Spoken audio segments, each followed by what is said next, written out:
Thank you. Secretary Rubio, given changes to U.S. immigration policies, there are some Jamaicans who are afraid to travel back to Jamaica, even though they are legitimate green card holders. What assurances can you give to those individuals that they will have no difficulty returning to the United States? Well, yeah, well, green card sir. or residency? I mean, permanent residence you're asking me about?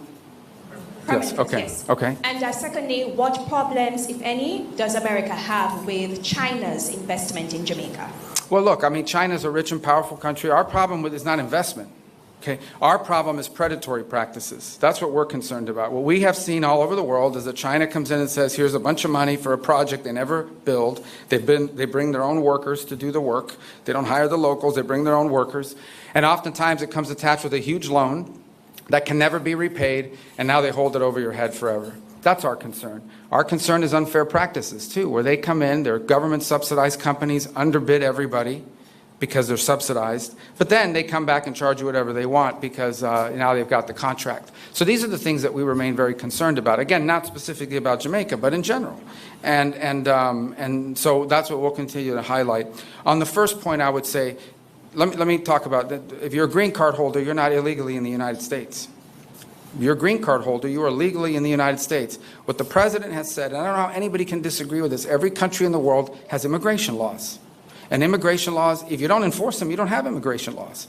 Over the last few years, we've had, 13, 14, 15 million people enter the United States unlawfully and irregularly. No country in the world can assume that. By the way, that's not unique to us, right? Even here in Jamaica, you've faced challenges of migration. And it's not that we don't sympathize with people that are leaving difficult circumstances. It's that no society can absorb mass migration from anywhere in the world. You just can't do it. And we're facing that challenge. That's not specific to Jamaica, I'm just speaking in general. And so the president is doing something that frankly hasn't been done in a long time. He's enforcing our immigration laws. And that's what we're doing. So if you're a green card holder, you're not illegally in the United States. I think the challenge is for those who are illegally in the United States, we have to have immigration laws. They have to be followed. I mean, I don't know why that's an unreasonable demand.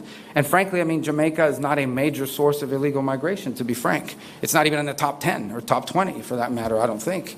But that said, we are enforcing our immigration laws, because here's what happens if you don't. You'll get another 12 million people.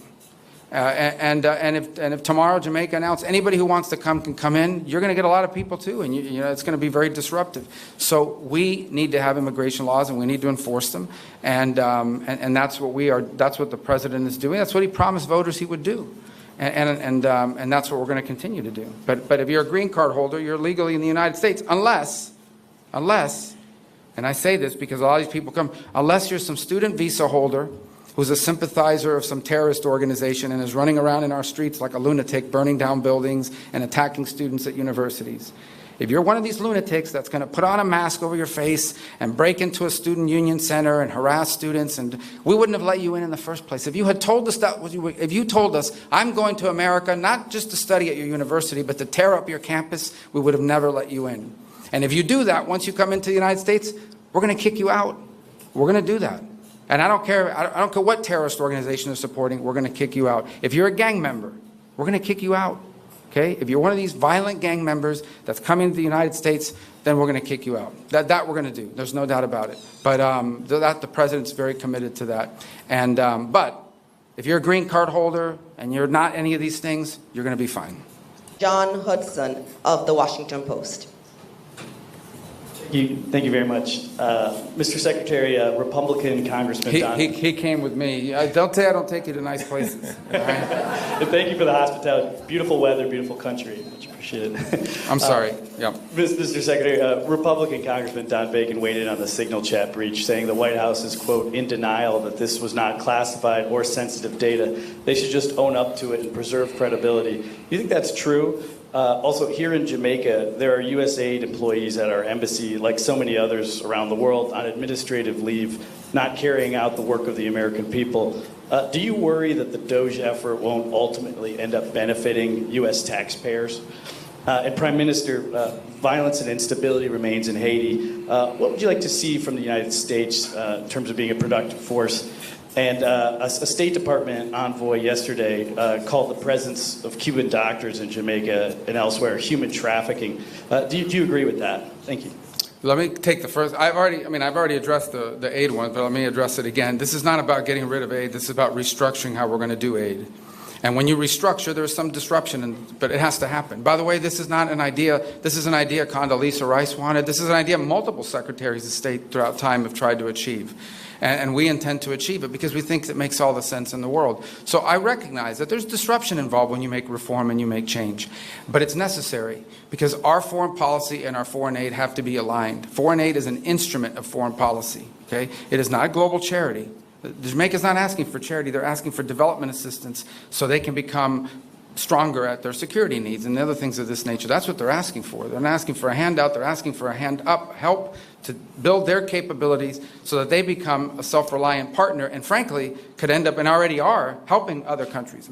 Jamaica now is contributing to the effort in Haiti, as an example. So these are the kinds of things we want to see in our foreign aid. So, look, our goal was not to disrupt anyone's life. Our goal was to restructure the way we deliver foreign aid so that it is aligned with our foreign policy and with what we're trying to carry out at our respective missions around the world. On the first question, let me just say on the signal thing. This thing was set up for purposes of coordinating how everyone was going to call. You know, when these things happen, I need to call foreign ministers, especially of our close allies. We need to notify members of Congress. Other members of the team have different people they need to notify as well. And that was the purpose of why it was set up. Obviously, someone made a mistake. Someone made a big mistake and added a journalist. Nothing against journalists, but you ain't supposed to be on that thing. So they got on there and this happened. I've been, you know, so I can speak to myself or my presence on it. I think my role on it was just speaking for my role. I contributed to it twice. I identified my point of contact, which is my chief of staff. And then later on, I think 3 hours after the White House's official announcements had been made, I congratulated the members of the team. I've been assured by the Pentagon and everyone involved that none of the information that was on there, though not intended to be divulged, obviously that was a mistake and that shouldn't have happened, and the White House is looking at it, but that none of the information on there at any point threaten the operation or the lives of our servicemen. And in fact, it was a very successful operation, and it's an ongoing operation. But that was the intent behind it. And again, I think the Pentagon's made clear that nothing on there would have endangered the lives or the mission. And the mission's been very successful. Is it classified, the information? Well, the Pentagon says it was not. And not only did they say it was not, they make very clear that it didn't put in danger anyone's life or the mission. There was no intelligence information. And understand, when this story first broke, they were sort of alluding to were there war maps, or there was no war plans on there. This was a sort of description of what we could inform our counterparts around the world when the time came to do so. Again, look, I think the White House is looking at this entire thing. How did that journalist get on there? Why was this the appropriate? And I think there'll be reforms and changes made, so this was not going to happen again. It can't. But I wanted everybody to understand why this thing was even set up in the first place, and also understand very clearly the mission was successful, and at no point was it endangered. And that's coming from the highest-ranking officials at the agency that was in charge of the actual operation, which is the Pentagon.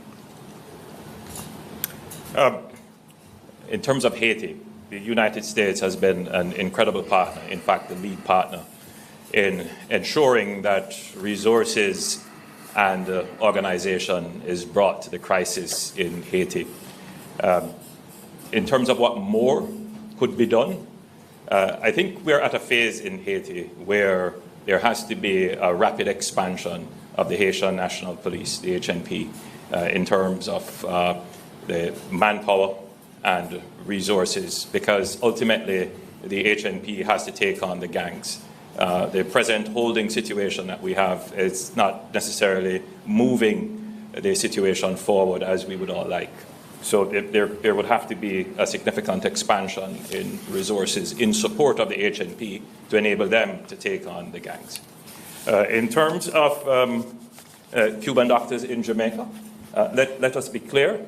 The Cuban doctors in Jamaica have been incredibly helpful to us. Jamaica has a deficit in health personnel, primarily because many of our health personnel have migrated to other countries. We are, however, very careful not to exploit the Cuban doctors who are here. We ensure that they are treated within our labor laws and benefit like any other worker. So any characterization of the program by others certainly would not be applicable to Jamaica. we are ensuring that our program complies with all the international laws and standards to which we are a party to. All right, our next question will come from Tana Thomas from Nationwide News Network. Please stand. Thank you. Secretary Rubio, my question is, or questions, in relation to the matter of the Cuban Medical Corporation program as well. So the medical mission has been a cornerstone of healthcare in Jamaica and the Caribbean for over 50 years, according to our foreign minister. How does the U.S. reconcile its stance on this program with the region's reliance on Cuban medical professionals, and what alternatives does it propose to ensure healthcare stability? Well, yeah, I think the first thing is to separate medical from the labor issues that we are pointing to. Okay, this is not about doctors. Okay, this is not about the provision of medical assistance. We have no problem with medical assistance. We have no problem with doctors. We have a problem, and I'm not speaking about Jamaica. We've discussed this today about, following international labor standards and the like, but I'm just talking about this program in general, how it's operated around the world. And how it's operated around the world is that basically the doctors are not paid. In many other parts of the world, the doctors are not paid. You pay the Cuban government. The Cuban government decides how much of anything to give them. They take away their passports. They basically operate as forced labor in many places. Now, there are places that have better labor standards. Perhaps Jamaica is one of those, and that's fine. But I'm describing generally what the program has been. It has operated in that way in many parts of the world and placed these people in tremendous danger. And so I think we can all agree that the trafficking in labor, be they doctors or farm workers, is not something that we would want to be supportive of, and we find that to be an egregious practice on the part of the Cuban regime. Now, every country operates their program differently. And obviously, because of our relationship with Jamaica, we're going to engage with them on that and talk about it further and have a better understanding. Perhaps none of this applies in the way it's handled here. But generally, that's the problem with the program. It's not that they're Cuban doctors. It's that the regime does not pay these doctors, takes away their passports, and basically it is, in many ways, forced labor. And that we cannot be in support of. Again, not speaking about here in particular, but in general about the program. Okay, our next question is going to come from Will Lowry from the National News. Thank you so much for taking my question, Mr. Secretary. I just want to circle back to John's question, the signal chat. The signal chat, yes. But of course, are you planning on making the Europeans pay for U.S. operations against the Houthis, given that their businesses seem to benefit more from opening up these shipping lanes, as discussed in that chat? And then moving to Russia, Ukraine, I was wondering if you could elaborate on the Black Sea ceasefire deal and how it's progressing. President Zelensky has already questioned Russia's seriousness, saying, quote, they are trying to distort agreements and, in fact, to see both our intermediaries in the entire world. So on the first question about, look, here's the problem, okay? These guys, these Houthis, these are pirates, okay? This is a band of, it's a gang, in essence. That's gotten control of a certain part, but these are a religious fanatic gang.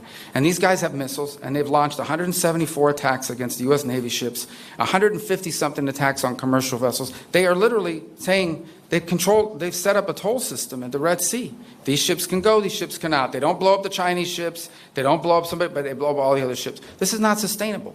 And so I think the point that I've made publicly is we are doing a great favor to the world. The United States is doing a great favor to the world, going after these guys' capability of doing this. How can we live in a world where a group like this has advanced weapons, okay, and can shut down a shipping lane and increase the cost of shipping that we're all paying for? Everything we buy, all the stuff is embedded in the cost and in the price of these things is how much it costs to ship it. And so that's just not a sustainable thing. We can't allow it. So I think the point I would make is not, we're going to make everybody pay. It's everybody should recognize we are doing the world a great favor going after these guys, because this can't continue. This is unsustainable. What's next? Some gang's going to show up somewhere else and shut off another shipping lane. That's not practical. It cannot happen. So what was your first question? I was so fired up about that one that I forgot the other one. Oh, yes, that one. Easy ones. Well, look, I think yesterday our negotiators are en route, or perhaps they've already arrived, after spending, I think they met with the Ukrainians twice, the Russians once. What we have here is an agreement in principle on a Black Sea ceasefire. We got two things from that. The first is we have more detailed definition of what the energy ceasefire entails. And the second is the principle concept of a Black Sea ceasefire. Obviously, after our meeting, as part of their release, the Russians detailed a number of conditions that they want to see met in order to do that. So we're going to evaluate that. Some of those conditions include sanctions that are not ours. They belong to the European Union. So we're going to be gathering and sort of, when our folks get back, sitting down, going through the proposals, getting their impressions of the conversations so we can more fully understand what the Russian position is or what their ask is in exchange.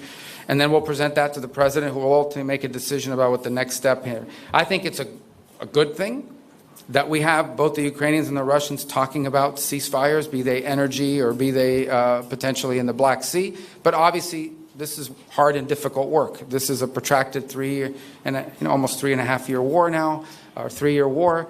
It has a lot of framework of sanctions that have been built globally now that have to be looked at as part of an ultimate end to a conflict. There's a lot of things that have to be worked through. And I certainly think the only way you're going to make progress on these things is by engaging with both sides, understanding their asks, their demands, and seeing what's possible. So we're going to have a chance now to sort of sit down as a team and evaluate when they arrive in detail how the meetings went with the Ukrainians, how the meetings went with Russia, what are the Russians asking for, what are the Ukrainians asked for, compare all that, and then make a decision on that basis about what comes next in this process. In the end, the goal here is peace. The goal is to end a war where people are dying.